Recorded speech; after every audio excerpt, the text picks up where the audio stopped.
Good morning, everybody. It is just about 10 o'clock. You are here for the Nuts and Bolts Deep Dive session with Sarah Mills. And today we have Charles Gould from MSU Extension, who will be providing color commentary throughout the presentation.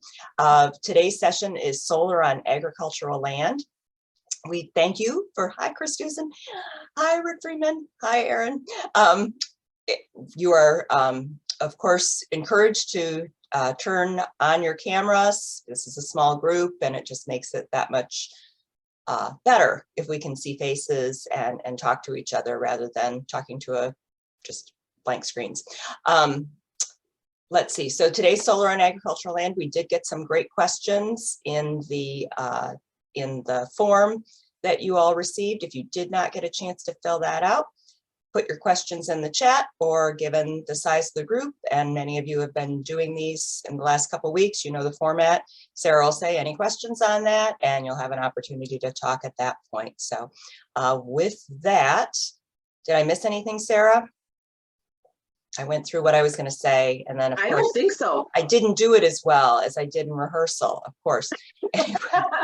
You did great, Amy. Thank you, Sarah. All right, with that, I'm going to mute myself and take it away, Sarah and Charles. All right, very good. Hi, folks. Welcome back. It's good to see lots of familiar faces again.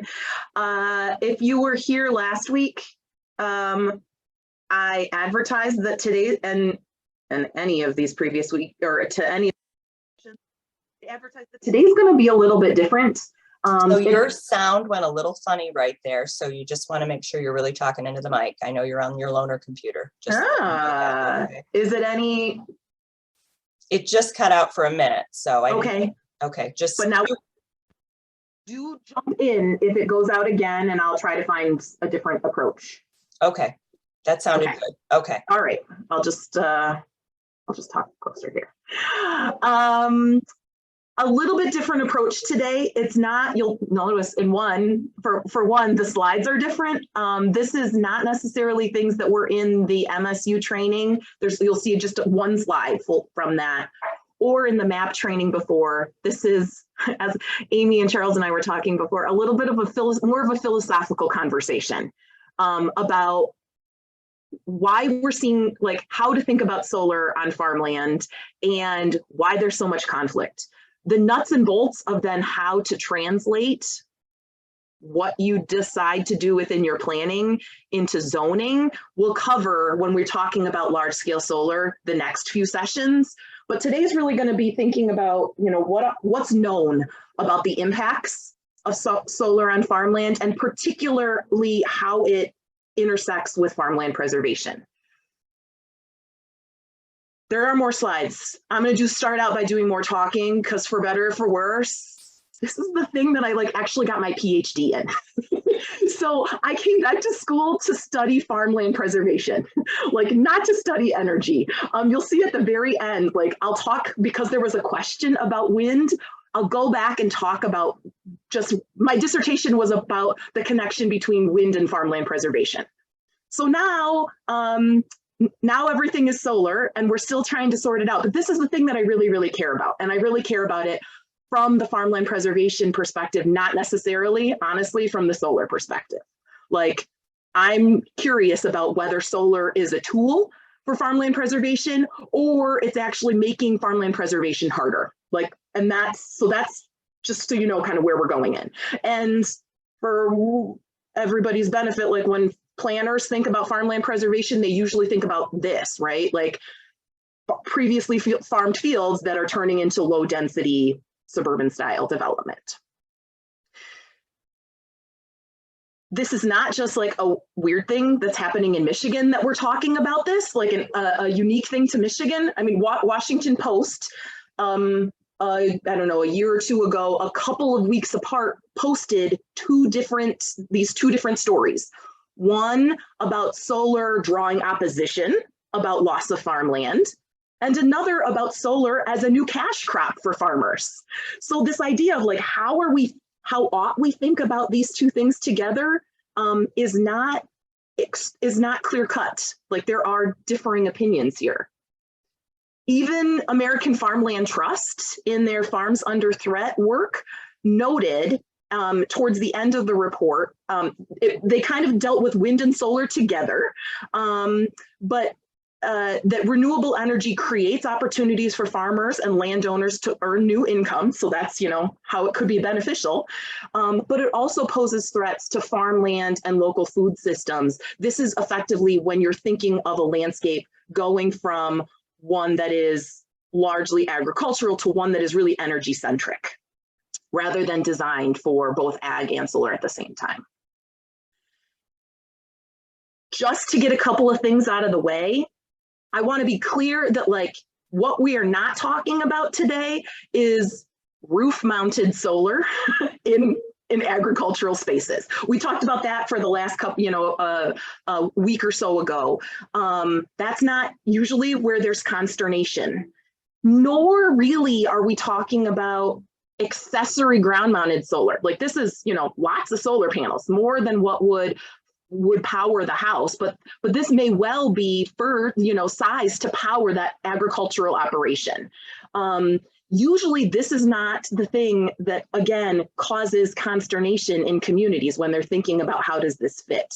The idea of an accessory structure to first power that facility, that agricultural facility, again, that's not where I'm going to be talking about conflict today. I also want to be clear that I'm not talking about agrivoltaics. We can, and we can come back to and talk about agrivoltaics. This is growing food or grazing. Sometimes grazing falls into agrivoltaics. Within the solar guidebook, we actually treat it as its own kind of alternate approach to dual use. Usually, again, this is not what is causing concern or this kind of sense of how might solar and ag work together. And I should also just shout out that Charles is the state's agrivoltaic expert. So we're super lucky to be able to pick his brain on that.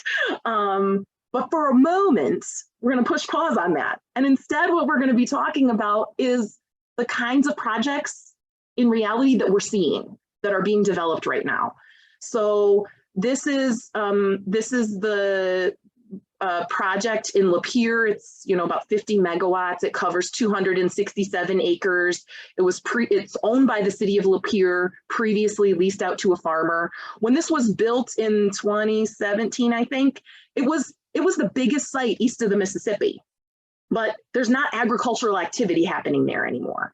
Here's another project in Two Creeks, Wisconsin. You can imagine kind of what the land use was. These kind of patches here are for the inverters.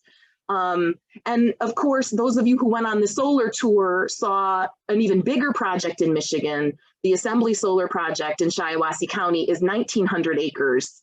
I don't have a picture of that because there's not a great aerial photography of it yet. I'm sure there will be at some point. But this is what we're seeing. We're primarily, the primary use here is energy generation, and it's scaled to go into the grid first. It's not powering this farm over here. It's going into the grid, and some of those electrons will make their way, certainly, or could, to the local community. But this is a power plant, effectively. To also put this in scale, how much we're talking about. So some of you did see this. I borrowed this from the slides that I gave for the MAP training with planners and municipal attorneys. Both consumers and DTE are calling for lots more solar in the near term. And a couple months ago, Crane's Detroit Business had, asked them how much. And so consumers is effectively saying 56 up to 56,000 acres in the next, what is that, 18 years. DTE's calling for up to 35,000 acres within the next 15 years. So collectively, can round it to roughly 100,000 acres. That's not going to get them to 100% renewables. And actually, I've been asking, like, what would it take if we were to like completely go renewable, like how much solar? And there's a lot of unknowns in that. A lot of it depends on technology. A lot of it's going to depend on how much you do solar versus wind, and whether it's actually 100% that we want, or it's something slightly less because we're going to supplement clean with nuclear or energy storage or more transmission to other states, like unclear. But 100,000 acres roughly is coming on the horizon, and it could be more than that. So how does this compare, people might ask, to overall farmland in Michigan? This is the slide that I stole from the MSU training. And right now there's about 10 million acres in farming cultivated in Michigan. So 1% of the farmland effectively is, if it's only done on farmland, should say. It doesn't all have to be done on farmland, but if the utilities meet their goals entirely with farmland, it's about 1% of our current farmland in the state. So some people would look at this and say, that's not huge. As a farmland preservation person, I will say, I agree that it's not huge on a statewide scale. What I'm really interested in is at the very local scale. Because it's not like every farming community would only have 1%. It's more likely to see some places have a lot and other places have no solar development. And so that's why a lot of my work is trying to understand what is the very localized impact of energy infrastructure on farming economies. Kind of going back to this idea, is solar a threat or an opportunity? Actually, before I move into this and talk through like what we mean by farmland preservation and what we're trying to preserve in that, are there any basic questions about land or anything that I said that you have an immediate question about that we should talk about before I move on? Okay. So this is drawing on, again, super nerdy PhD research. And a lot of the theorizing was largely, from the 80s and 90s, thinking about when there was a lot of attention to farmland preservation. And it was starting to be made clear that when people say farmland preservation and care about farmland, they're meaning preserving different things. And I would contend that what gave rise to a lot of right to farm laws is that some people are trying to preserve something, a rural vista, and others may be trying to preserve something else, which is a farm livelihood. Like, I'm just gonna lay that out there, that I think the same term is used, maybe even in the same place, but people don't necessarily think of preserving the same thing. So walking through then how solar kind of measures up to each of these. From a planning perspective, I think most planners really think about farmland preservation from preserving an urban boundary, right? Keeping development, particularly development that requires services like water or sewer or trash collection kind of within the urban fringe, and then having, the surrounding landscape be rural. So on the one hand, solar does a good job at this. That land is occupied for 30 years, usually, at least. And so it's not going to see suburban development during that time. People aren't going to take out the solar panels and put on, a subdivision.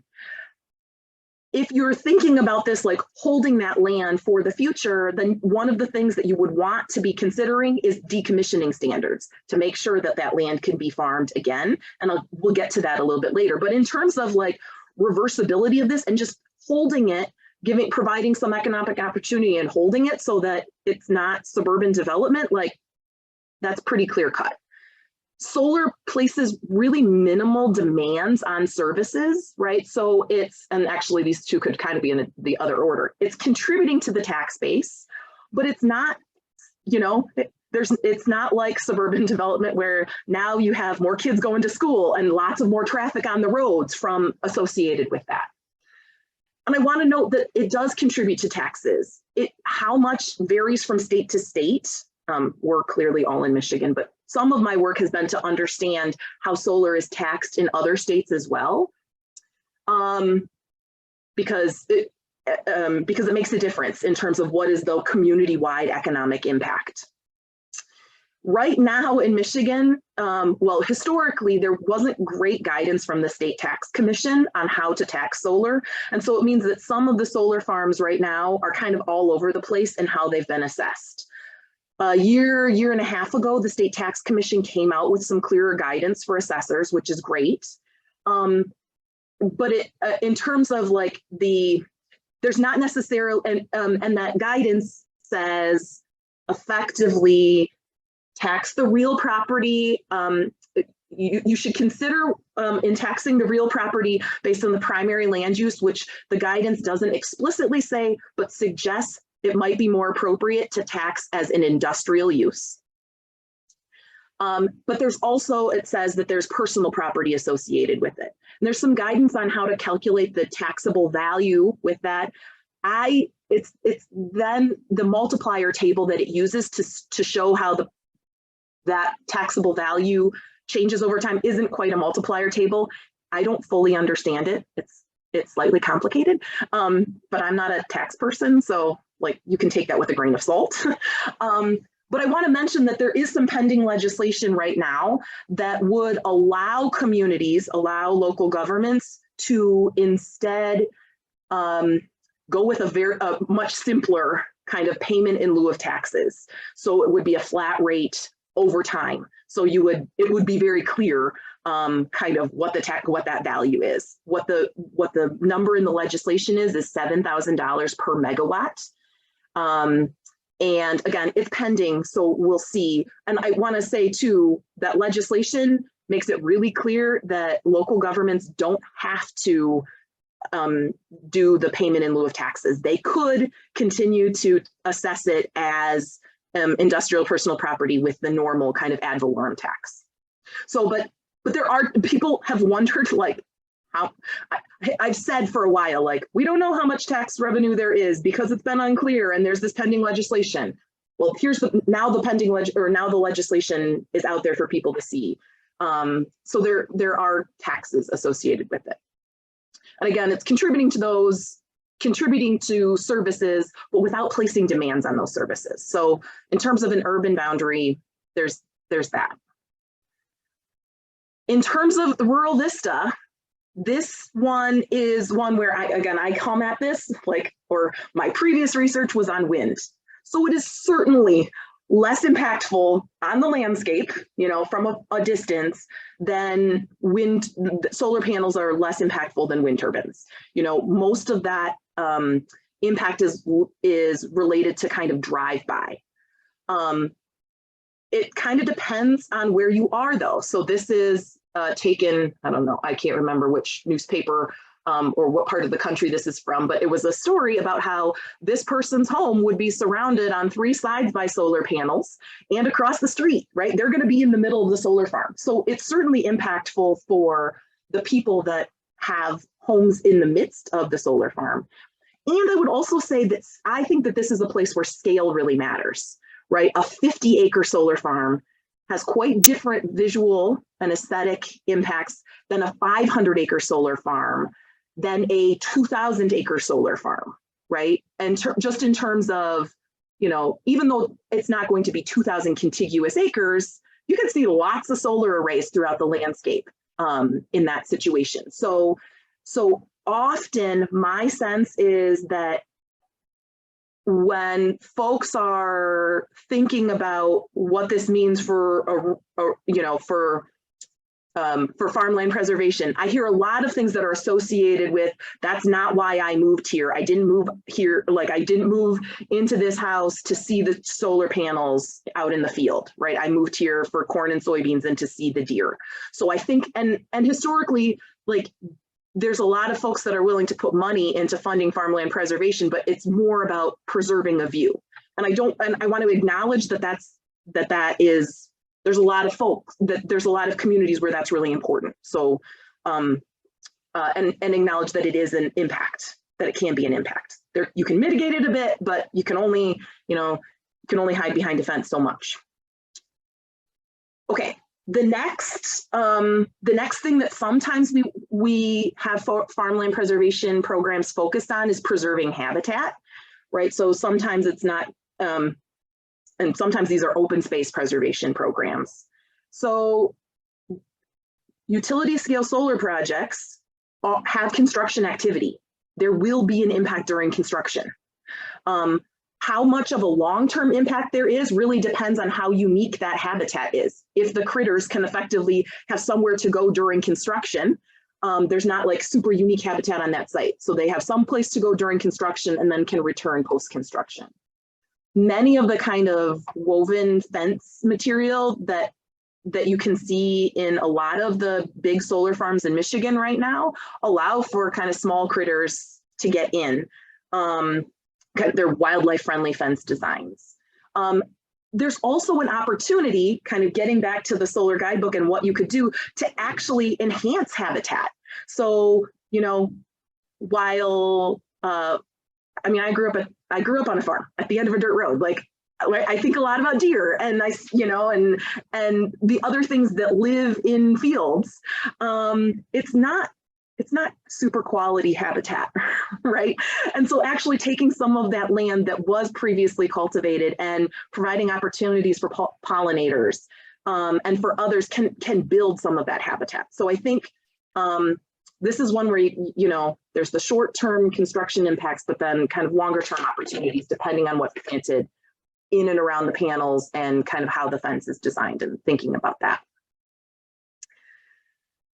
Where I think, though, like these next two are the ones where I think it's most interesting.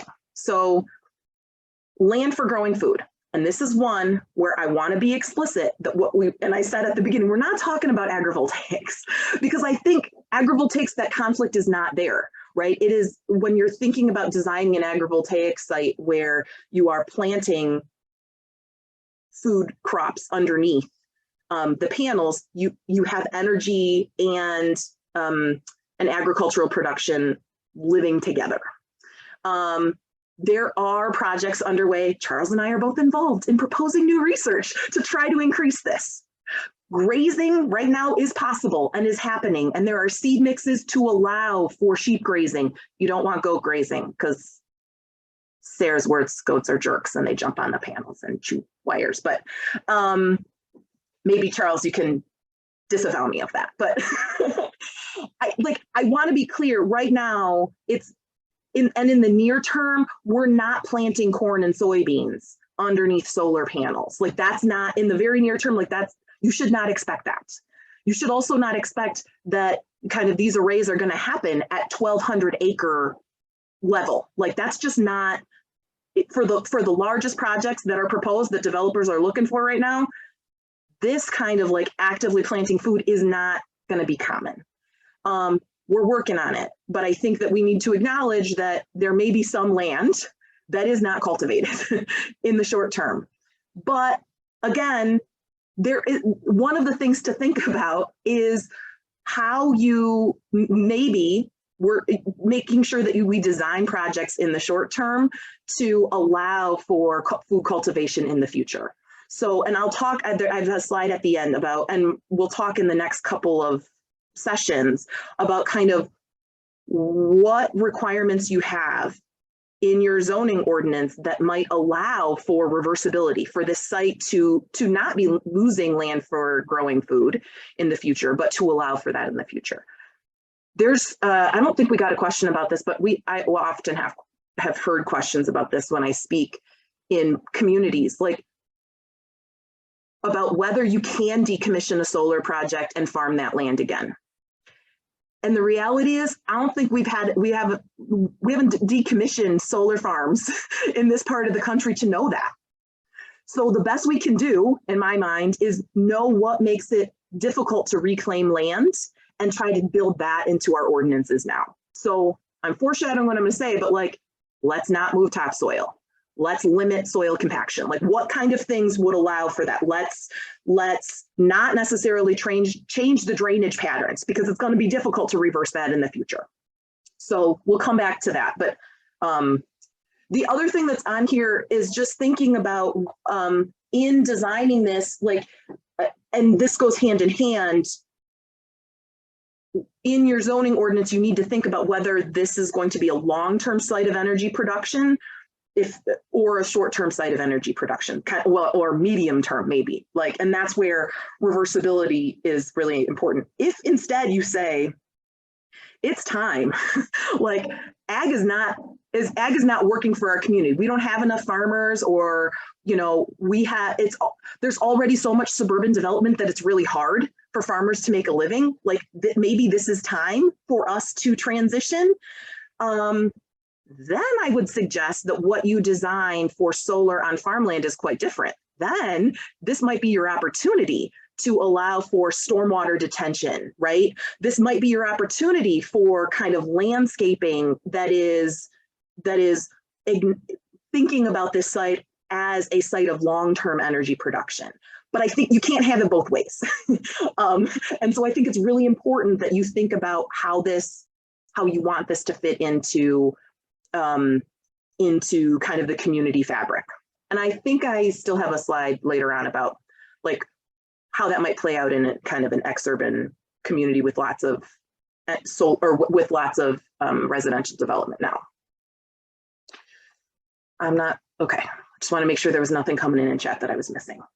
Okay, so this is my last like meaty slide about the different things that we mean about what you're trying to preserve and what we mean by farmland preservation. And this is the one that I think I'll be honest, like this is the one that I'm most tied to. So this is where I try to spend a lot of my research time, which is thinking about farm livelihoods, right? So, and this is also one where there is no clear-cut answer. In order for a solar farm to be developed, you have to have a farmer who is willing to lease or sell that land. Like, solar developers do not have the right of eminent domain. They're not forcing anybody. There has to be a willing landowner in this situation. And clearly that landowner is thinking through the economics of this, right? If it doesn't make economic sense for them, they're not going to sign the lease. They're not going to sell the land, right? What I'm really interested though, and this gets back to like a lot of the consternation around even subdivision development, is what impact this kind of development has on the entire farming community, right? I mean, a farmer's retirement, like their land is their retirement in my like sense. And so this is why, you know, people, in the case of subdivision development, as an example, like if you can sell to a developer and make a lot of money, like I don't begrudge that person that retirement, but that suburban style development does have impacts. It can make it harder for the grain elevator to process the grain and for implement dealers, right? If there's just not as much land to farm, like it just makes it harder. It can make it harder for the neighboring farmers as well. And there's been studies, again, not recently on solar, but back in the kind of suburban sprawl days about what this does to land rents in the vicinity of the development, right? Like cash rents increase because there's a scarcity now of land to farm. So that right now I have a big project that's funded by Department of Energy to try to understand some of that. And I'll say, like, I've searched around to make sure that we're, that nobody else has done this, because I want the answer like 2 years ago. I think that no one else, I mean, I don't think anybody else is doing this study. So for better or for worse, you got to wait for what I and my research team find for the answer. But like nationwide, like I don't think that people are looked at this yet. What we are doing is we're working in 6 states throughout the Midwest. So Michigan, Ohio, Indiana, Illinois, Minnesota, and Wisconsin. So kind of the states that we think of as the Great Lakes states. And we have sent out letters to every owner of solar, like of a property that a solar farm has been built on, asking them what they are doing with their solar revenue. So what they're doing with their lease revenue. The basic way that I explain it is this are they doing what people with wind turbines on their property do? Which is like my dissertation research find that people with wind turbines take that money and reinvest it in their property. They add tile to more fields, they buy more farm equipment, they improve their buildings, they improve their houses. They're spending that money locally. Some of them buy more farmland, right? So do they do that and supplement their farm income? Is that what they're doing with solar revenue? Or is this their retirement strategy? And they are, they're out of farming. And if they're retired, they're taking that lease check, and maybe they're retired in Michigan, but maybe not. Maybe they're taking it with them to Florida or Arizona. And that is great for them. But I think it has different impacts for the community-wide, for what this means for a farming community. So that's one of the things that we're trying to understand. We know that there's a property tax benefit to the community, but what we're trying to understand is, and we know that there could be some, there as practice right now, there could be some losses on the ag side. They're buying fewer tractors. They're processing, they're planting less corn, right? So at the very least, the seed company is making less money, right, in that particular place. But is that being offset in the ag space or any other kind of local spending, kind of on the leaseholder side? So we're in the process of this right now. One of the things that we found, this is like, you guys heard it first here, like we're still working on, we're in the middle of this research, but one of the things that we found is that in many places, solar developers are buying the land more than we thought, certainly more than they do for wind energy.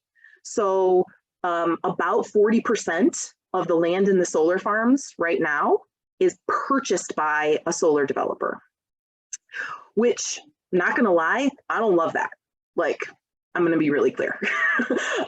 Because it's a one-time good for that landowner, but I think that those dollars are then not recirculating, and they're, in that economy. So, but that's gonna go into the economic model to see maybe at the end, it's still a net benefit. So on the one hand, lots of purchase land going on. On the other hand, we've already done interviews with about 10% of the people who are not solar developers, who host solar on their property. And so far, all of our interviewees have been full-time farmers. This is supplementing their income. So like, this is the hard thing, right? Like they're using it, like this is a guaranteed income, and they were like, this is great. Like, but I offered up the back 40, right? Or that field that's not great for me to farm.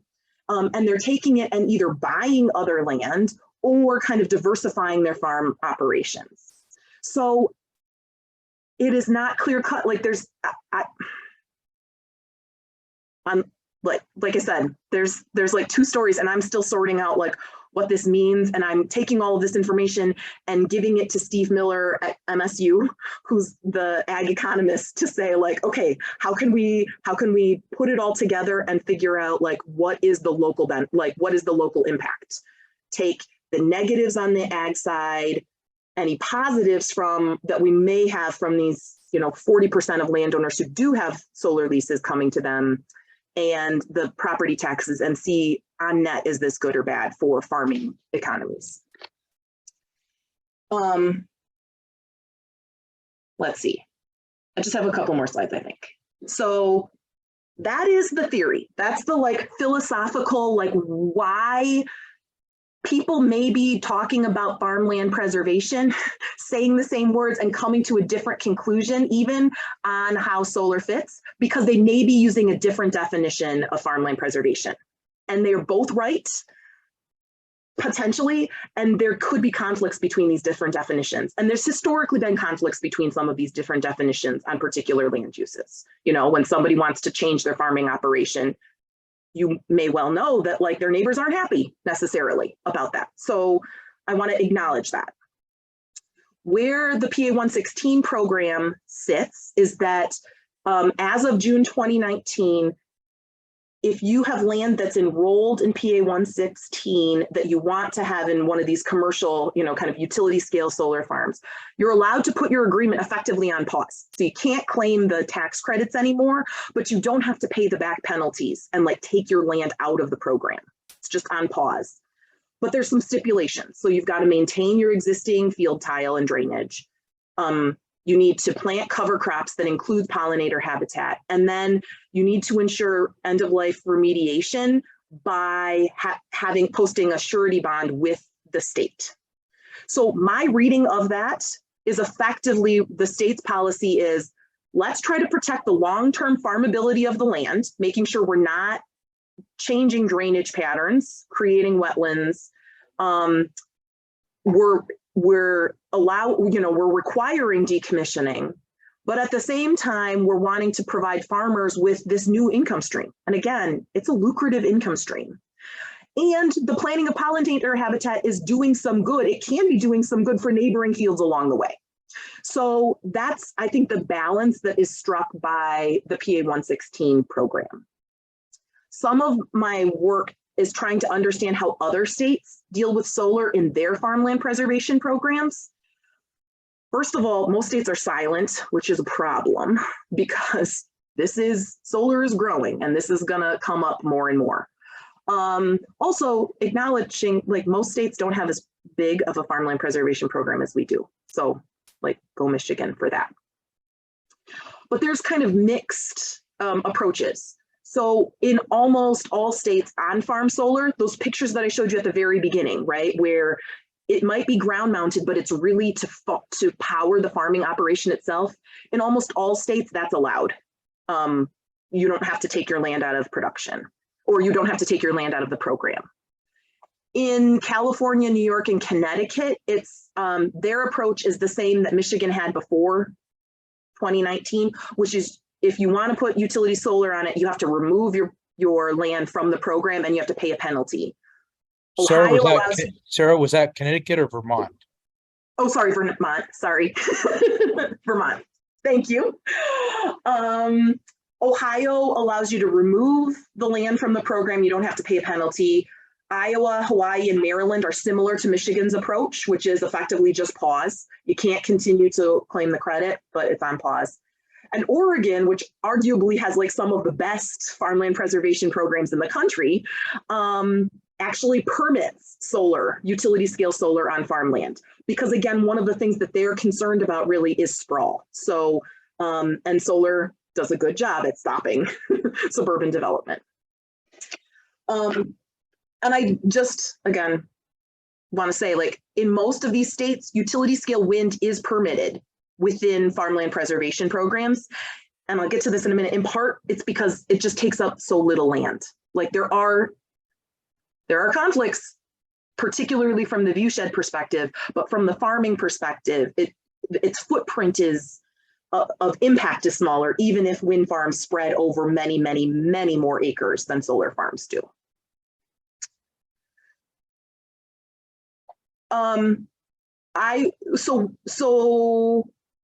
I would love to hear your take on all of this and the questions that you continue to have, but in terms of what I think like the takeaways are from this and where what I suggest to communities is asking what your community means by farmland preservation. My sense is that it's probably not all 5 definitions, but it's rarely just one. And it's possible that it means 2 different definitions that conflict. Like, but really asking what it is that you mean by farmland preservation, because this is probably a goal in most of the master plans in ag communities in the state. So, but just being a little bit more explicit. The other guidance that I would give is to be consistent. So thinking about what you allow in agricultural districts, and this is where the solar guidebook landed, right? Like, do you allow golf courses? Do you allow residential development? What is the comparative impact of solar compared to these things as well? If you land on, oh, we do allow lots of things, but we still don't think that solar is a wise use of land, I would ask, do you need a farmland preservation ordinance or other farmland preservation policies that apply more broadly, not just to solar, that you're applying to other land uses as well?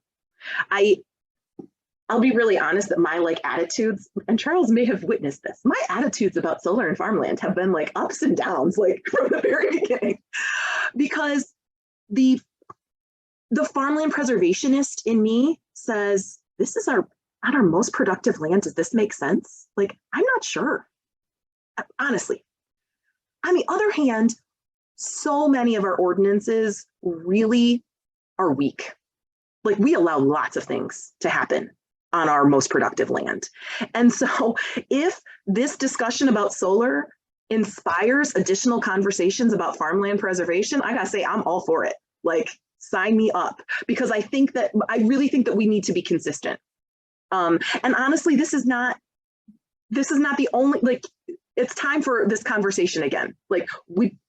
I would imagine that many of your communities had a conversation about farmland preservation when there was a lot of residential development, 70s, 80s, 90s, early 2000s. And it's kind of been on hold, right, for a little bit. But I think it's time to reconsider what we mean by farmland preservation and what we're trying to preserve.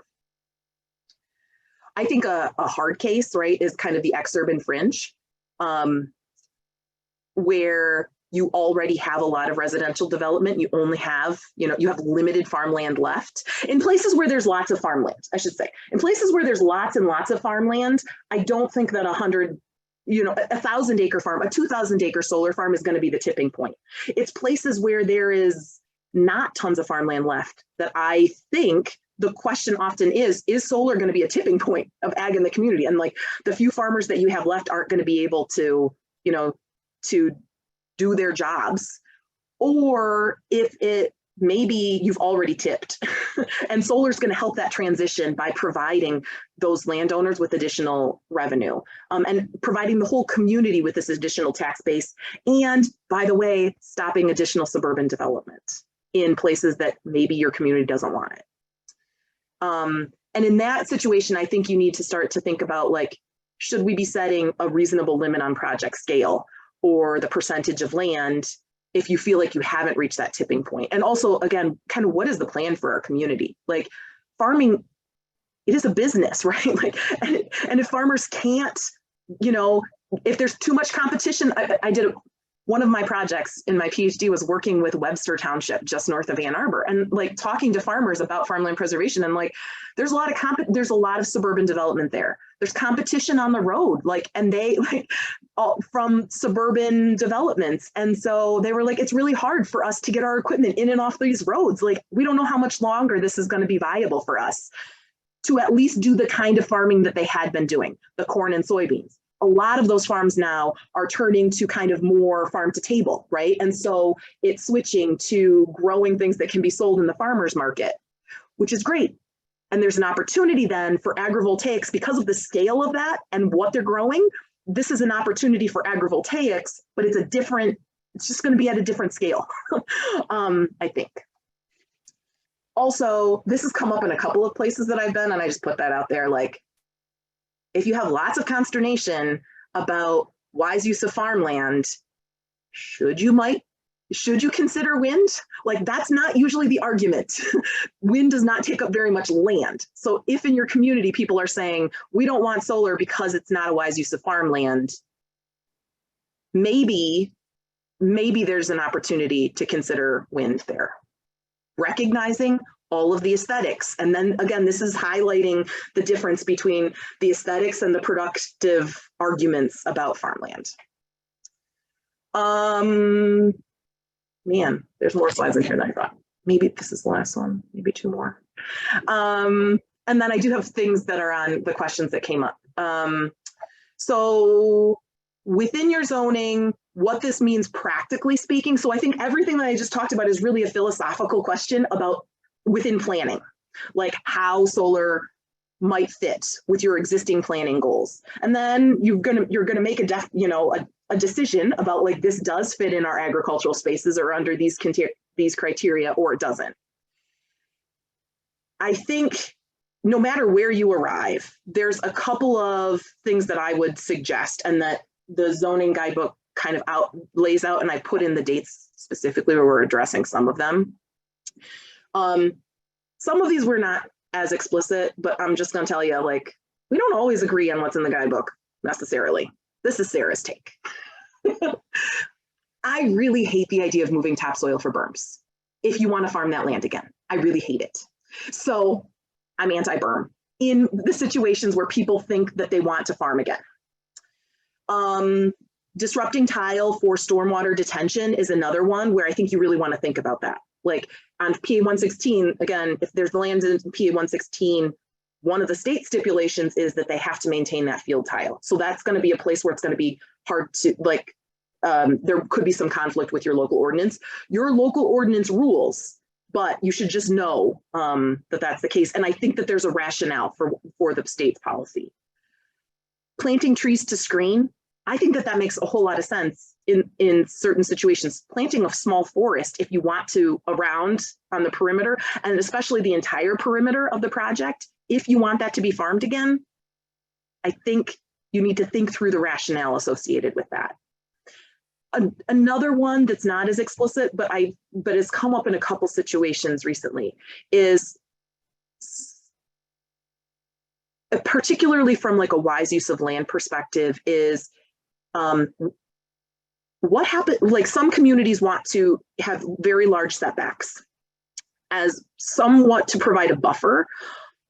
Or I think that that's really the rationale. But the question that I have is what happens in that large setback? Like, is it actually going to be farmed? Like, is that setback large enough to actually be farmed? Or maybe it is, but again, it might be that the farmer's retiring. And so if that field is all under lease, it could just sit idle. Is that a wise use? is kind of a question that I think communities have to grapple with. Like, and that's going to be different from place to place about what happens in a, 500-foot setback kind of situation. I'm also keen on minimizing internal access roads. That's language that's in the solar guidebook. And then in terms of ground cover standards, we'll talk about that at length a week from today. But this is where we're very intentional within the guidebook to allow for agrivoltaics. The state's policy doesn't necessarily allow for agrivoltaics. And again, I don't think that's the, like, you shouldn't expect that at 1,200 acres, but we have ground cover standards that would allow for that, as well as other things that are going to, allow for pollinators or allow for ground cover that helps to build soil health, sequester carbon, provide ecosystem services, allow for grazing. So we'll talk a lot more about that for 2 hours on the 9th. And then decommissioning is also, I think, a really important thing. That is the end of presentation. There were a couple questions that came in that I want to say, I got slides on them. Before I move to those though, questions about the philosophy. Charles, please correct me where I'm wrong legitimately. Like, there were just a lot of thoughts that went through my mind. I would go back to your slide where you had the five different things to consider here. And I would just say that most likely as land for growing food, I agree with you that we'll probably not see the overhead solar arrays, but I think what we will see is what we call vertical bifacial. And I'm working right now. This is just a recent development. There's a solar developer in Coopersville, Michigan, in the county that I'm housed in, who is a dealer for vertical bifacial, and we're looking for opportunities to put, opportunities for a project to put those in, because what that will allow us to do is to farm in between if we orientate the rows north and south, then we can capture the east and west sun, and that'll allow us to grow crops. And the other thing I would just say is, I just want to pause for a minute in case people are like, what is he talking about? Vertical bifacial? Think of a fence that is comprised of solar panels. So, and it generates power on both sides, so that some of it's like reflection, but also you pick it up in the morning and then you pick it up in the afternoon. Yeah. Yep. And there's some great advantages to that type of arrangement, as opposed to a tracker which tracks the sun as it goes across the horizon. Then I would just say the other thing is that I am working with Consumers Energy on a 14-acre project just off of the Grand Valley State University campus.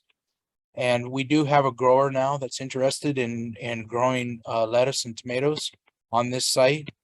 I think Sarah talked about scale, and this would be a perfect site for someone to come in. It fits this farmer's his business plan perfectly.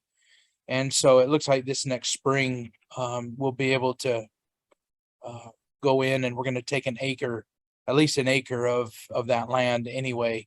And he'll put that into tomatoes and lettuce, and we'll see how that goes.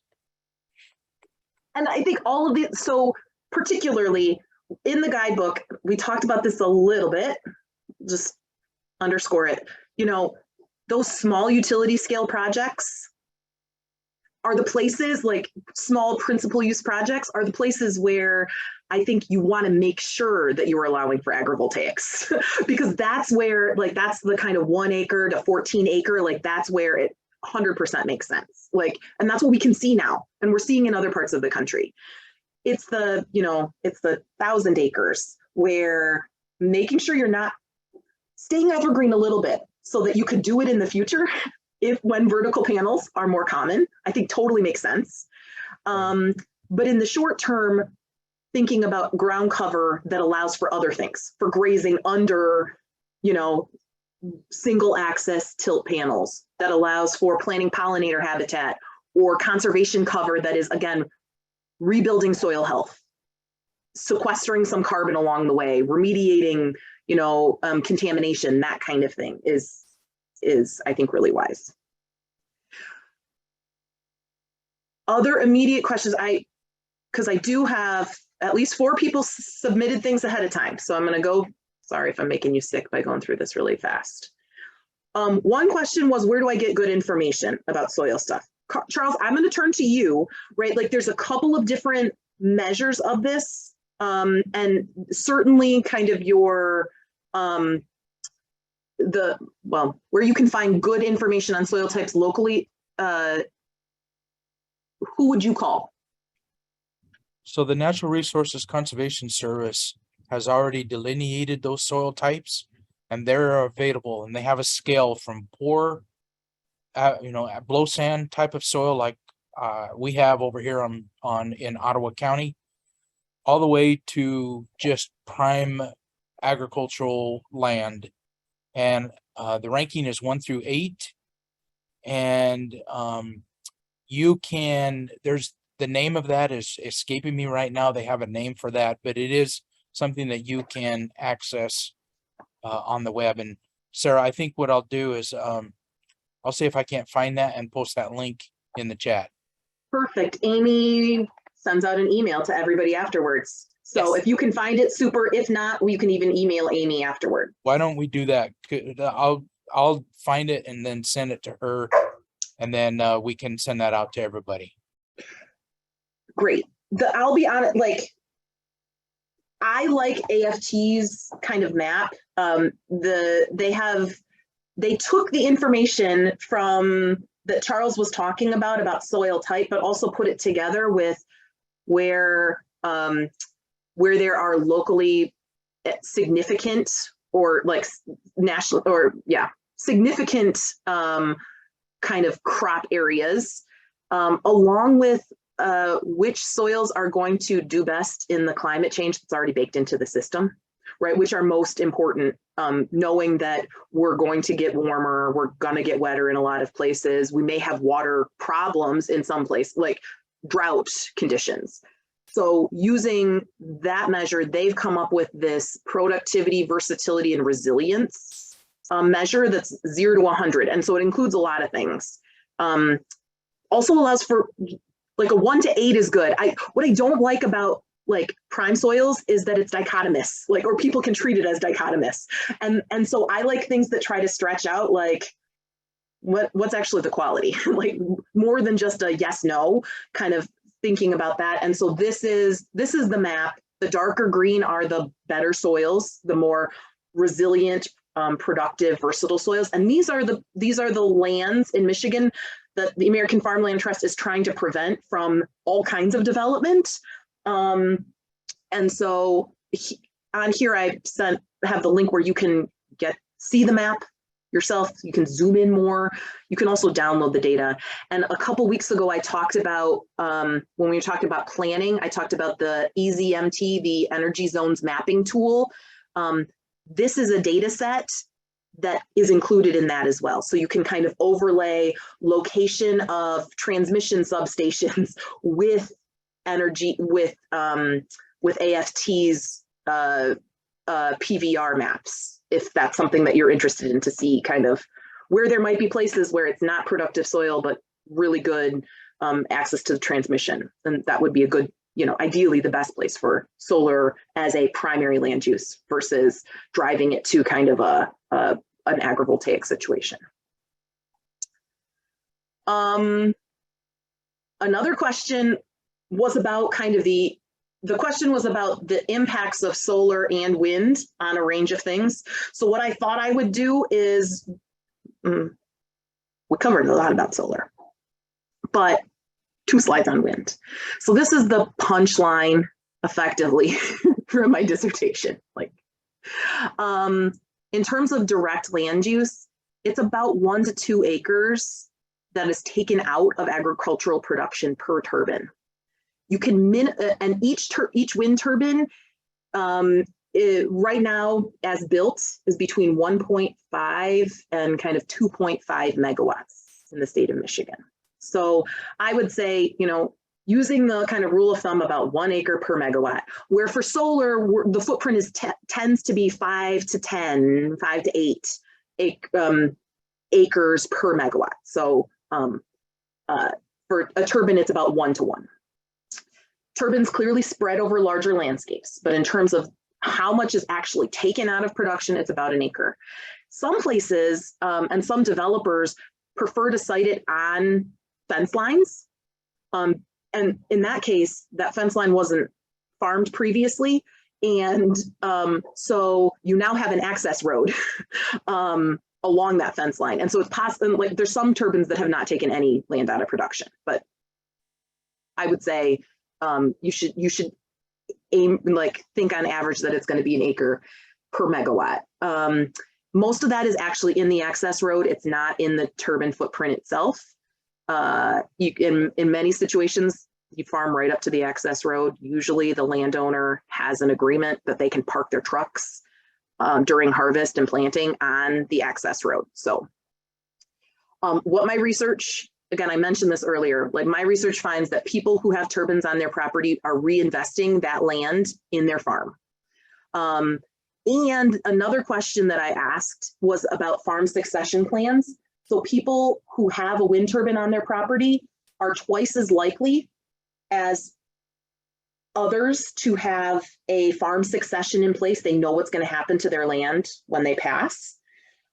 This is not just among their neighbors. This comparison is to similarly situated farmers in non-wind farm communities. So people who have bigger farms are more likely to have a succession plan in place. But even apart from that, and people with bigger farms are more likely to have a wind turbine on their property. Taking that aside, looking to other places, comparing them to a kind of control group, they're more likely to have a succession plan in place. They told me on my surveys that that farming, like wind turbine revenue was just a way to diversify farm income, and the next generation made it seem like farming wasn't such a risky business. Like they knew that they had this revenue stream that was going to come in year to year.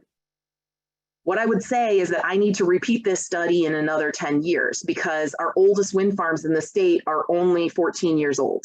So we haven't had enough time pass to really see if, like, we haven't had a generation pass yet to see if that's true, if we do have more young people staying on the farm. But every day we're nearing the ability to like recreate that study. My work also finds that there are big tax benefits associated with wind development, but it's invisible to most people that live in those communities because most people don't know how much taxes are paid or what the local government does with taxes. You know, they don't know what would have happened to their roads if the wind development didn't come. Like it's really hard. And the reason that I know that this is the case is that there's one township of the 10 that I've studied that introduced trash collection. And then that place, everybody said that services improved, and everywhere else, like the local officials said, yeah, this is great for us, but the average person didn't know. But the other problem with wind taxes is that there was litigation over the assessment. And there was actually just last week or the week before, there was a settlement of like, DTE made a settlement with a bunch of wind farm townships. There's other tax bills that are still kind of under settlement. And a lot of this arose from a change in the State Tax Commission tax table about how to tax wind, which is why the taxation of solar clarity on that can't happen soon enough. Like we need something so that it's not changed. But I would also say and acknowledge that the visual impacts are much higher, not only because wind turbines, it may take up only 1 or 2 acres, but they're spreading over, you effectively need 100 acres for each turbine because wind turbines can effectively steal power from each other. So they're spreading over 10,000 acre landscapes, right? But also modern turbines are at least 500 feet tall. In Isabella County, for those of you who went on the tour, those turbines are 583 or 580 feet essentially. And like the trend has been for taller turbines to take advantage of better wind speeds, more consistent wind speeds, and just a larger diameter of the turbine blades so you can get more power. So in terms of like the checklist of kind of how wind kind of shapes up, in terms of like preserving an urban boundary, it doesn't take up as much land, but we're also not seeing people build subdivisions under wind turbines. So I think it helps to some extent preserving the urban boundary. Its huge strike is on the rural vista. In terms of habitat, this is one where there's certainly construction impacts, and we know, right, that there can be impacts based on, especially to birds and bats. So there's often studies about like, is this a migratory bird path? Where's bat habitat around here? So that's a place where there could be a trick. Another reason though why usually farmland is better because there's less bat habitat in particular or bird habitat on farmland versus kind of more wooded areas. I would suggest that there is some impact on the land out of production, and honestly, those 2 acres you are not going to remediate. Like you just won't. But it's smaller, so I don't think it's taking land out of food. And in terms of farm livelihoods, this is the one where like it is supplementing. People are still farming that land around there. And we haven't seen negative impacts on the farm livelihoods of neighbors. There's a lot of question about property value impacts, but that's around the homes. We haven't had a study in Michigan about property values and wind turbines. I would expect that if aesthetics to this rural vista are built into your home value, that you might see an impact.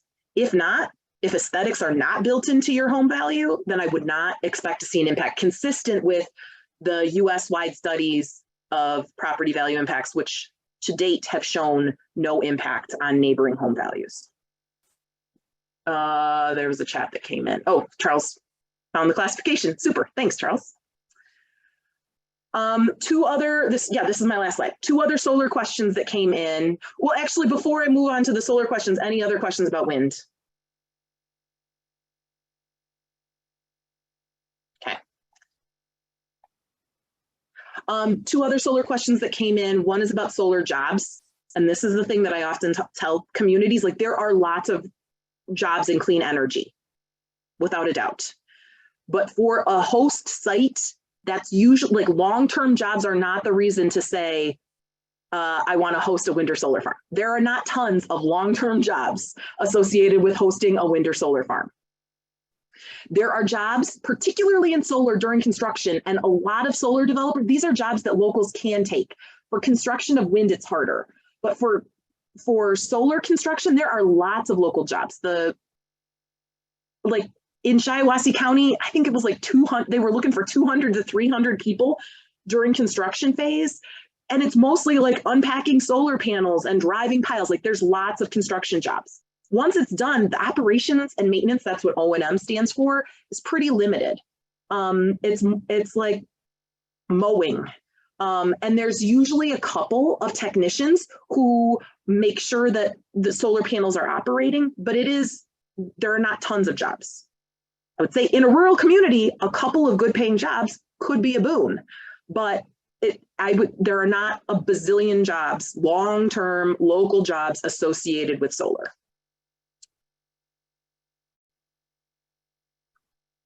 Finally, there was a question about what do you do when you've got a community that says, this is an industrialization of the landscape? And I would say that's a good question, right? And I understand where it's coming from. In part, I mean, I'm not gonna lie, like we know that tax assessment and zoning are separate. We know that that's true. And like how land is assessed for tax purposes is not necessarily, it does not necessarily align with its zoning classification. But I mean, the guidance to the assessor says land with utility scale solar panels on it, you might consider if it's more appropriate to tax it as industrial. So I get where this is coming from.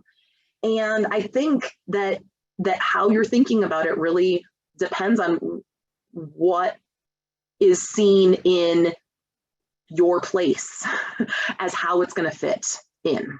So the analogy, and maybe this is, you can tell me that this is crazy too, is similar to the Right to Farm Act and kind of, right, the things that you might hear from neighbors when somebody who's always growing corn and soybeans decides that they want to put up greenhouses. And a lot of greenhouses for like a commercial greenhouse, like for a commercial operation, right? It's different. But if it is providing kind of some of the same services, if it is providing kind of that agricultural income, like I think that you need to think about how this plays out in your particular place. It's different. Like, and I would say that if it's designed only as a site of energy production, that's where it's tricky, and where we encourage, and we actually in the guidebook like force it to be doing more than just energy production. It needs to provide some kind of ecosystem service through conservation cover, or it needs to be providing grazing. It needs to be, we allow for it to be agrivoltaics so that you can be providing food production, or you can be providing pollinator habitat. Like we're forcing, like through the solar guidebook, we are forcing it to be more than just energy production, which was very intentional. You know, don't just gravel it under if you're in a rural environment, or, you know, just plant kind of turf grass. Like you need to be planting something that has another community-wide benefit. Okay, I'm going to stop sharing my screen so that it's easier for me to see chats, and also say what are the other, that's it on my slides. What other questions do you have, or do you want to talk about?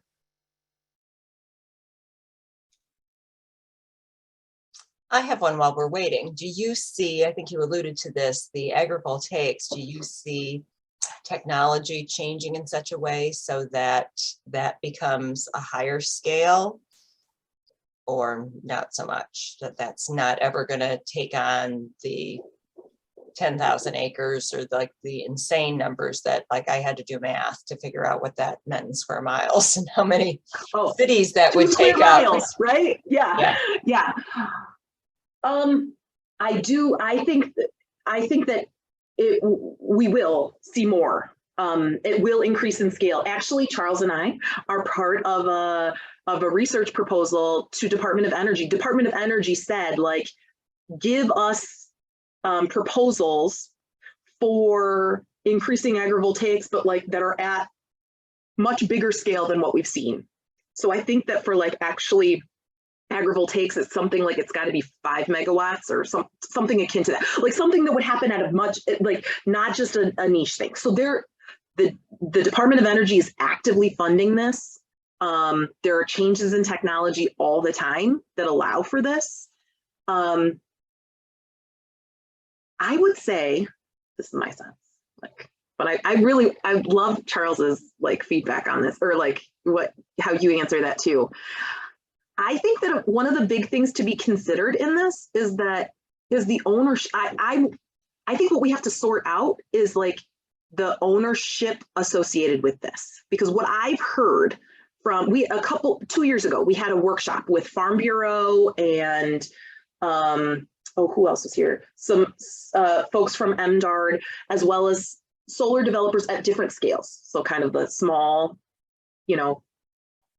ground mounted accessory for farms, but also big scale solar developers, to understand like what the opportunities and conflicts are. And one of the biggest challenges, especially for these big scale projects, is that a farmer can't, like, it's a huge investment. They're not going to invest $100 million. They don't have $100 million necessarily to invest, right? So in a solar array over that, the 1,000 acres. So it's going to be owned by a developer or an energy company. That energy company doesn't want anything to happen to those solar panels, right? So they're going to be careful. They don't want somebody to hit it with a tractor, right?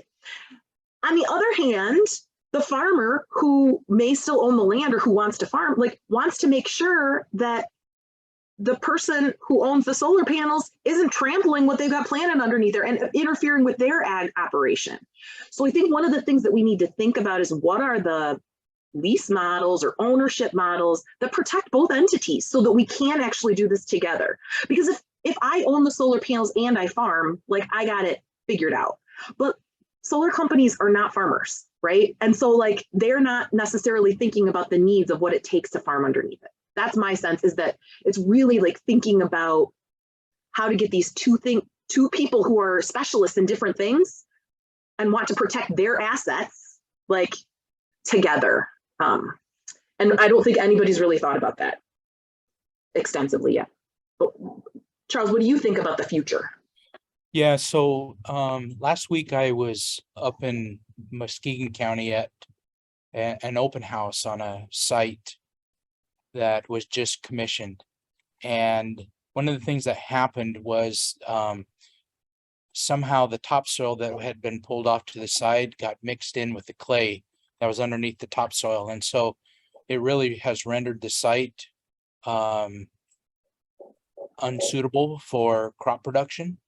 I think it'll be really nice for a pollinator planting. I think that we can plant species there that will grow in that type of soil and do very well. But I think that, and maybe this is the same thing that Sarah is saying, but the little red wagon that I've been pulling is that, so before the first pylon goes into the ground, when there's still planning in the planning stage, that solar developers and the agricultural community need to get together. Solar developers need to decide which of those 4 options they're going to use out of our, if I can be so bold, which one of those they're going to use, and then use the resources in the community to find farmers that they can work with. Grazing is going to be one of the easiest things, I think, to find. We've got we do have a thriving sheep industry here that wants to grow, and we have floor capacity at Wolverine. So we've got, the slaughtering capacity to increase the market, the amount of meat that's going into the market. So, and that was one of the things that came out in this open house, is that there was really poor planning or communication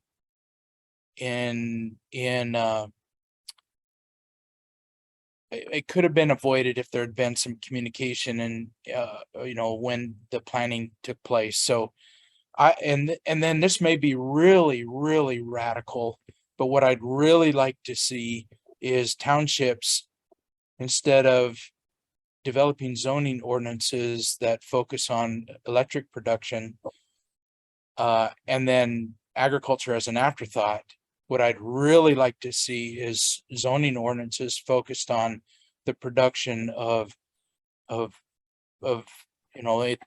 those 4 areas, with power production, as a component of it.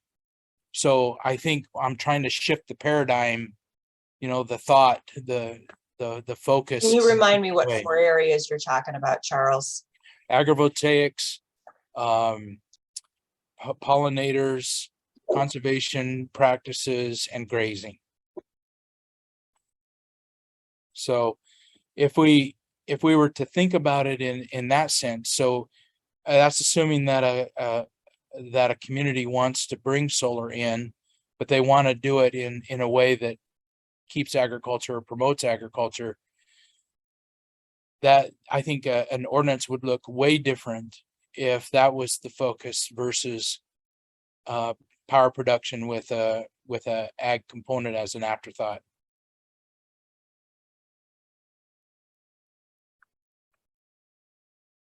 Questions, thoughts, examples of the conversation in your place, and whether the laying out of what different people mean when they say, we care about the farmland. Jives. Alyssa, thanks. Okay. So I recently did a master plan and I was trying to pull it up, and farmland preservation, they pulled from Webster's, and let me see if I can find it. But basically, any activities on agricultural land had to be either primarily related to or complementary accessory to the primary agriculture use. So then they went on to say commercial activity on farmland should be inherently connected with the agricultural activities on the farm.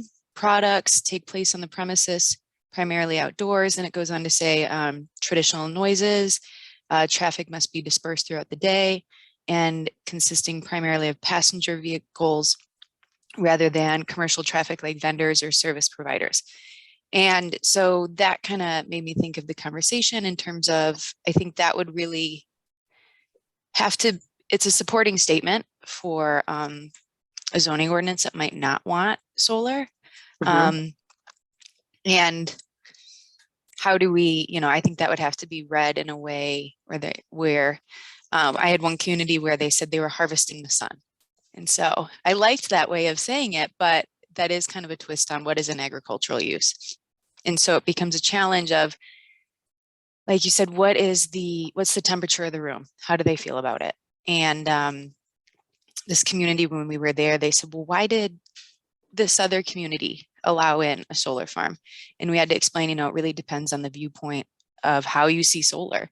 And so I've been able to take a lot of kind of those hard hitting questions of what do you consider agricultural preservation into these communities? And I've seen a lot of varied responses. Yeah. So my initial reaction in that, and this is one where if that's the statement that's in the master plan, right, I would hope that this is translated to everything else, right? Like this is one of those, I don't want to say unicorn communities, but one of those very small set of communities in Michigan that actually have ordinances that protect what happens on ag properties, right? Like we're not We're not doing residential development. Like, we're not doing, you know, golf courses, right? Event barns. Exactly, right? So if that's the situation, then I think that this is the place where either there's additional regulations that are in the guidebook, and let me give them to you. They're on page 33. It's in a commentary, because we felt like those things about like really strong agricultural preservation were only appropriate in places that are really, really restrictive on development. So it includes information about some of it's not super restrictive, but I mean, things that aren't super onerous, in terms of, you know, not having a footing or a foundation under the solar panels, which they don't anyway, like most of the time, they're just driven piles. Minimizing compaction, again, that's something that kind of can get pulled out that I think is not crazy. Maintaining drainage. But another one is voluntarily purchasing agricultural conservation easements in an equivalent number consistent with if there's a PDR ordinance in the place. I mean, we know that there's not very many communities in Michigan that have PDR ordinances. So putting that as like what everybody should adopt, like, I would love if every place had PDR ordinances. There's so few. So that's one of the things that I would point that community to. This is another situation where maybe you should think about, and what I would encourage you, my sense is that even if it is utility scale, even if it is a principal use here, but that it is agrivoltaics, right? People are growing lettuce or blueberries underneath. A couple of the pictures, like there's wineries up north that have grapes growing, right? Like maybe that's okay. And so that ground cover, like you still allow it, but with this ground cover standard.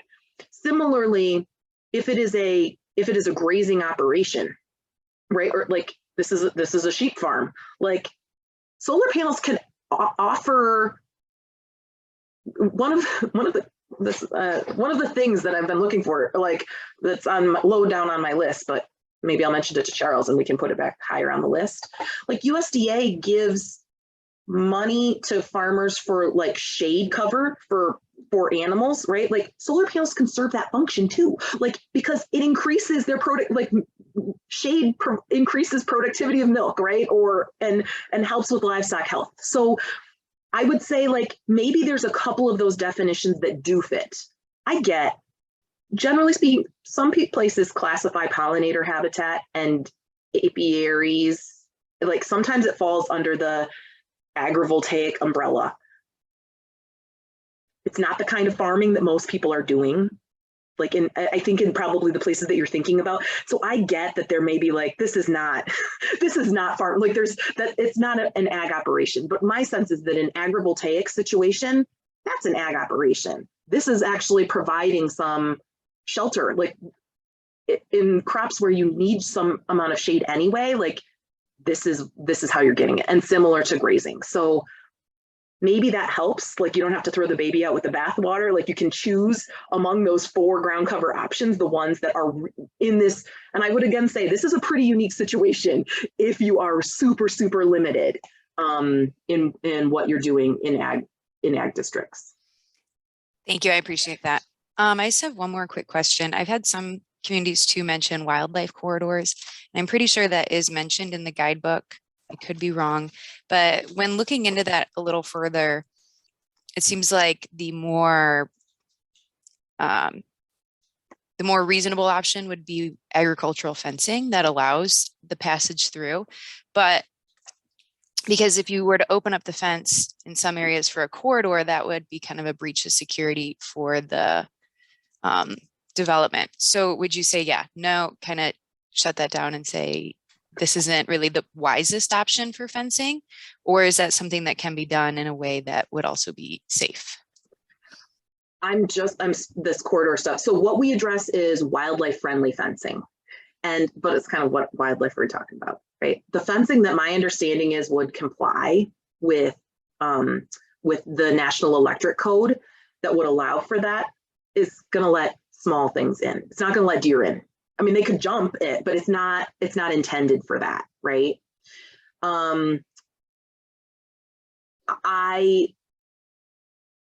but deer are gonna find, like, I mean, I don't, so if what you're thinking about is deer, I think that that's different than if what you're thinking about is other things. And I think that the other things you can do with kind of field, like with farm fence. And my understanding is so long as it's over 7 feet, that it meets the NEC, that it could. I mean, that's what I've seen, right? And in existing examples. For deer, that's something different. Again, Right.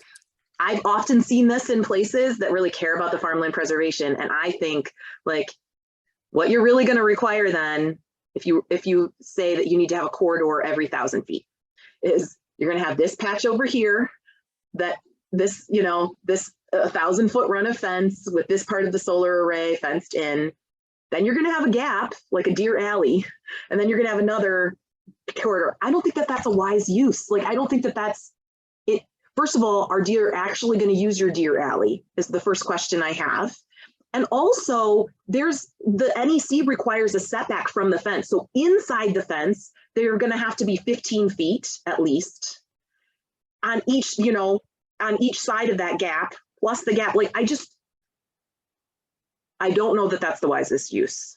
There will be places probably in most communities in Michigan, there's going to be places where there's a drain running through. That is going to be kind of a natural corridor. Maybe in that situation, it's 1,500 feet, but like that drain that you have, right, or the wetland area that's not in the fence is going to be the place for that makes the most sense. So that's my sense. But Charles, I don't know if you've seen this or have any thoughts on that, or what Alyssa was saying before about like that place that really, really wants to limit what happens in their ag districts. No, I don't really have anything to add to that. I think what you said is appropriate. Okay.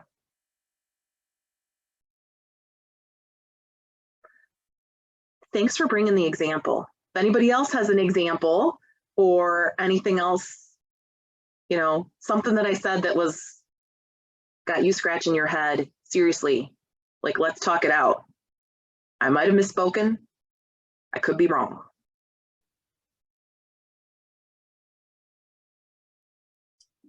I want to piggyback on what Charles was talking about, the 4 factors that he talked about and how he wanted to see communities reverse. So can you talk a little bit more about that, how you would rather see them look at these things versus, can you talk about that a little bit more? So, for example, I've seen a lot of zoning ordinances where the setback distances are not realistic. Okay, so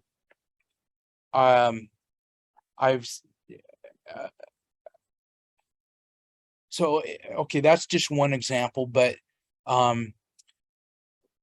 and could a township say, okay, we don't want in our if we're going to have solar, we don't want to have fixed tilt. Trackers are okay because we can make them go vertical if a farmer needs to go down a row. But we want to first of all put solar arrays in that are conducive to farming. That'd be the first thing.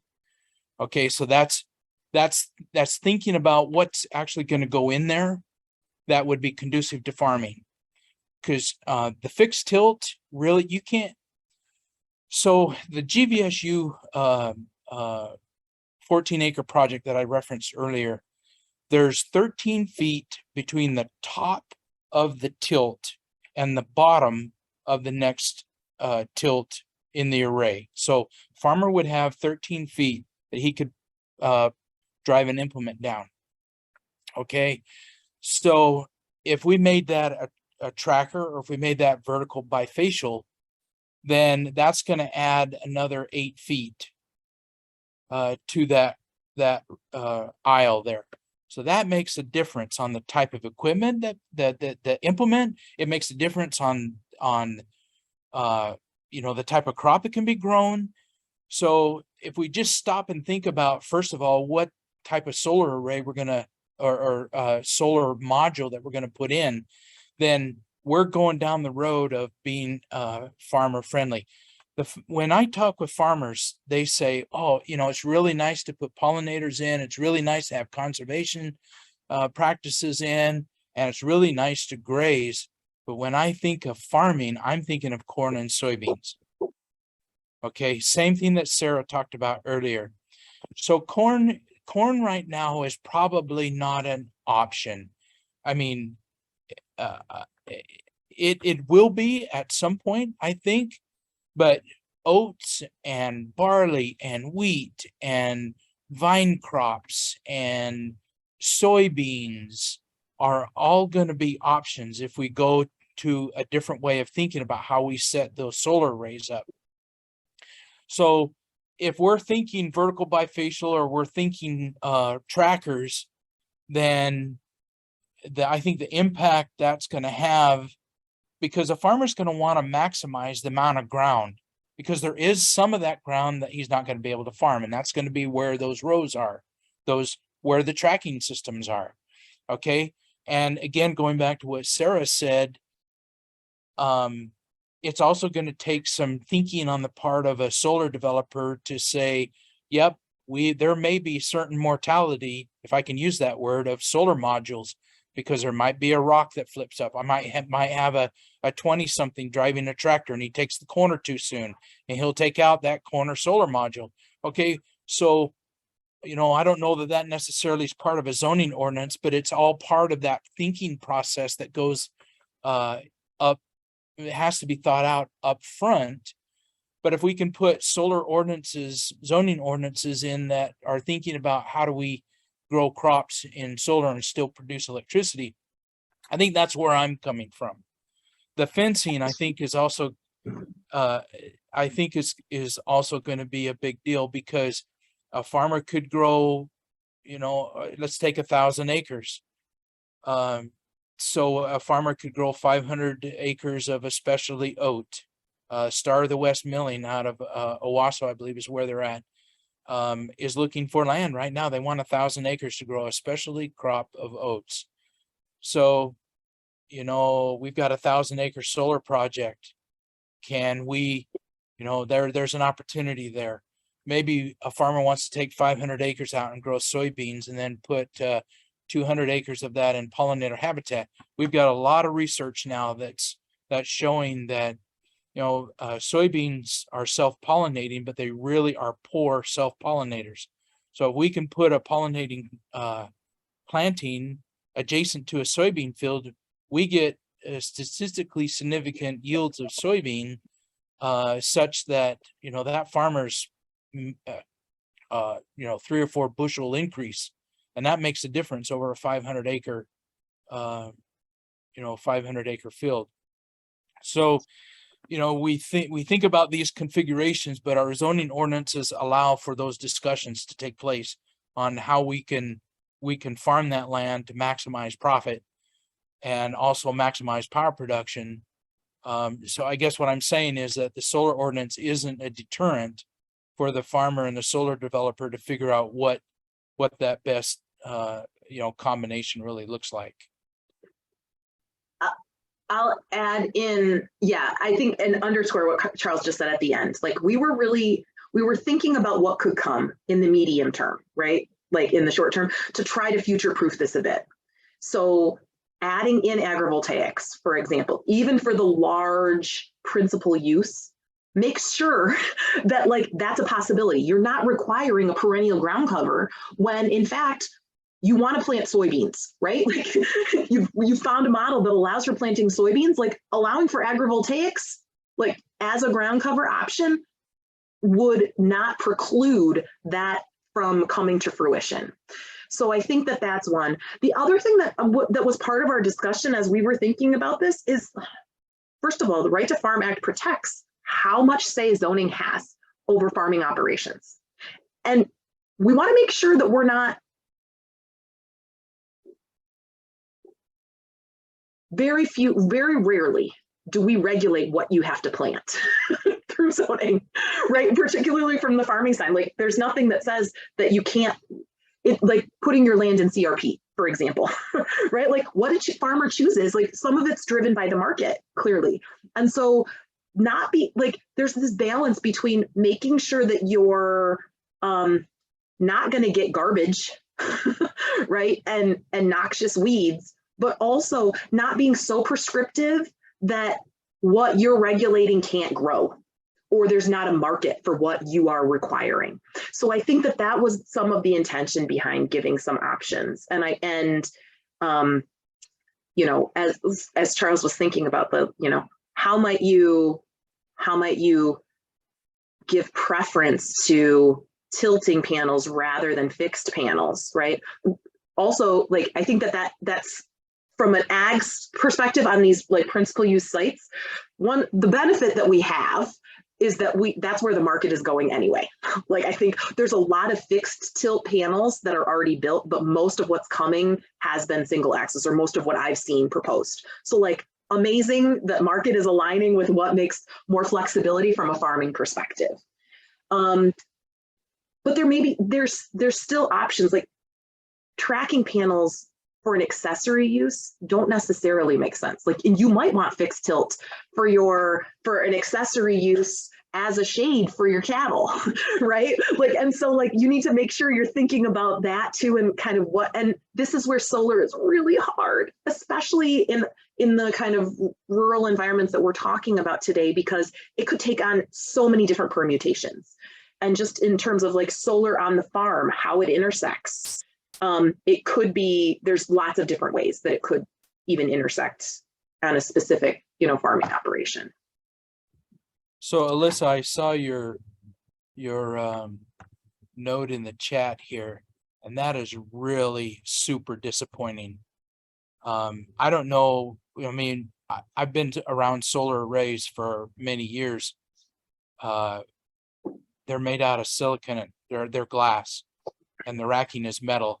The only thing that could possibly burn would be the wiring. I don't know what I'm missing here, but there, you know, are there any plants that could be included in an ordinance as a substitute? What this effectively does is reduces us down to crushed gravel and turf, as I see it. I feel like, just a minute, I got this question not too long ago. I was able to Google it, like the response that I gave. My sense is that the fire code gives a lot of discretion to the local fire official in this situation, but also, so people don't love that, right? Or like if I'm trying to decide on what to require planting or approve planting, like this is up to the situation of the local fire official. And so the ambiguity there, I think, is hard. The other thing though that I think is not in here is, I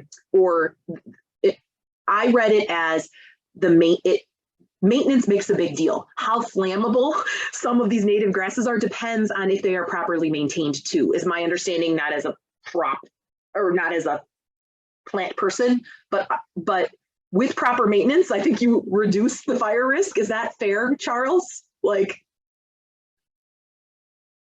absolutely, because if it's conservation cover, for example, the Natural Resources Conservation Service has a maintenance plan that you follow. Okay, and part of that is that, you know, that's dictated by ground nesting birds. Once those birds are gone, you can go in and you can mow. But then, you know, there are other things that are, you know, dictate that maintenance plan. That's one thing that we're trying to do here at MSU Extension is really fill in that missing link of what a maintenance plan really looks like. That's kind of the black hole right now. And we recognize that, and we're working toward helping define what that is, what that might look like. Thank you. I got a message that I think this is for the good of the group. I used some lingo when I was talking about about farmland preservation that I shouldn't have. Shorthand. PDR is purchase of development rights. So this is the idea that you can effectively still maintain ownership of the property. It's like an easement, it's a development easement, think of it that way. That you can sell separately the ability to develop that land in the future to someone else. It can be held, often it's held by a conservation organization. So effectively saying I'm just picking the first person I see, Chris, you still own the property, but somebody else owns the development rights on that property. And so that's one of the mechanisms to not change the underlying zoning, but to allow for the purchase of those development rights to ensure that that land doesn't get developed in the future. So purchase of development rights, I'm sure that there are, I knew them a decade ago, and I don't know all of the distinctions, but that's what PDR stands for. Actually, Peninsula Township, I was just putting it in the chat, they received a planning award pre-COVID, whatever year that was, 2017, 18, for its PDR ordinance and its implementation and what it's been able to do in that area. So I'll send a link to that explanation for folks as well. Yes, that kind of area up around Traverse City, Peninsula Township has been a leader on this, but I think that there's some other townships. Acme stands out to me as another one where this is common. But there's other places too that have PDR ordinances. And my understanding is you can get preferential treatment in like the P116's kind of purchase element if you have a PDR ordinance. I vaguely recall this as well. I see some heads shaking, so like, yeah, maybe that seems right. Other questions?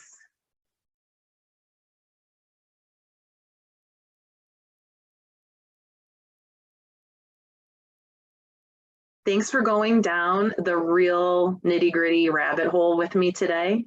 I hope you learned something new, came upon a new thought. I really appreciated all the conversation. I hope you also emerge with if you are emerging saying like, oh, this is not, I don't have a clear answer of what to do. Yeah, this is one where I don't think that there is one standard, like right thing, wrong thing, solar on ag land, yes or no. Like it's so place specific and kind of, I think it's really dependent on what your place already has, the rules are for other things and how you're going to carry that forward. And we're working in an area where like, we don't know all the long-term impacts. I want to be clear, like this is a new land use. We do not know all the long-term impacts. We're doing the best we can, thinking about the analogies with subdivision development and what we know from wind. It clearly we just, and I don't need to show the map again, like this is an opportunity. If you're on this call, there's probably like lots of farmland owners who've gotten multiple phone calls, like people knocking on their door. And if that's not true, it's coming. So trying to sort out, like make the best decisions with the information that we have now is the best we can do. And I think that we're all going to learn. And this is all subject to change, kind of as new information is known. But if you similarly feel like seeing both sides, like welcome to the club. Every energy source has impacts. Nothing is straightforward. Well, thank you, Sarah and Charles. Look for and follow-up email from me that'll have contact information as well as links to a lot of the resources that we talked about today. And we will be back on Thursday talking about that's a great question. I had something really interesting and important and related to renewable energy. You can be sure of that. Setbacks, height, those kind of dimensional standards associated with principal use. Is that right, Gavin? Does that seem? Yes. Thank you, He's shaking Gavin. his head. Yes. And then next week, a week from today, we're going to talk about ground cover and lot coverage and that kind of thing. All right, so if you signed up for August 4th, we will see you. If you haven't signed up yet and you want to hear about setbacks and height, you can still register for that and look for an email from me on Wednesday and Thursday with the Zoom link for that call. And thank you all. Enjoy the rest of your day.